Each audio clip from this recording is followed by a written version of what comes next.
Congress BJP party నుంచి సుమారు 200 మంది పార్టీ నాయకులు బీఆర్ఎస్ పార్టీ కండువా కప్పుకున్న సంఘటన రంగారెడ్డి జిల్లాలో చోటు చేసుకుంది. ఇక ఓ పక్క నాగర్ కర్నూలు జిల్లాలో ముగ్గురు బీఆర్ఎస్ మాజీ ఎమ్మెల్యేలు పార్టీకి రాజీనామా చేస్తుంటే ఇతర పార్టీ దిగువ శ్రేణి నాయకులు బీఆర్ఎస్ గూడికి చేరుతున్నారు.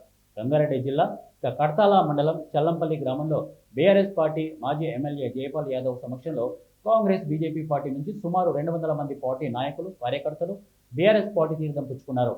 బీఆర్ఎస్ పార్టీ కండువా కప్పి పార్టీలోకి మాజీ ఎమ్మెల్యే జయపాల్ యాదవ్ ఆహ్వానించారు.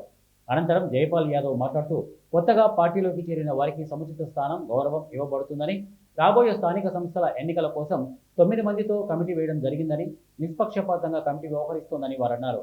ఈ కార్యక్రమంలో మాజీ జెడ్పీటీసీ దశరథ నాయక్, మాజీ బీఆర్ఎస్ సర్పంచులు ఎల్ నరసింహారెడ్డి, కృష్ణయ్య, ఉప సర్పంచ్గా సర్పంచ్ జైపాల్ రెడ్డి, పార్టీ నాయకులు దర్శన్ రెడ్డి, గంపా సింగ్ తదితరులు ఈ కార్యక్రమంలో పాల్గొన్నారు. తప్పకుండా గౌరవం కల్పిస్తాము. మరి మనకు పార్టీ పదవి కావచ్చు, మండల స్థాయి కావచ్చు, గ్రామ స్థాయి కావచ్చు, జిల్లా స్థాయి కావచ్చు, ఇప్పుడే చెప్పలేము.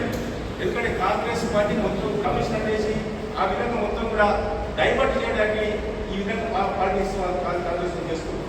దయచేసి అర్థం చేసుకొని ఈ కాంగ్రెస్ వాళ్ళు మారేమాటలు చెప్తారు.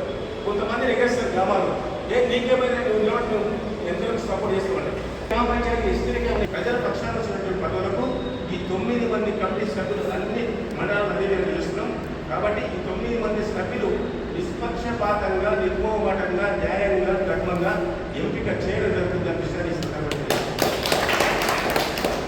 మీరైతే నాకు అందరూ కూడా కుటుంబ సభ్యులే, అందరూ కూడా సమానమే.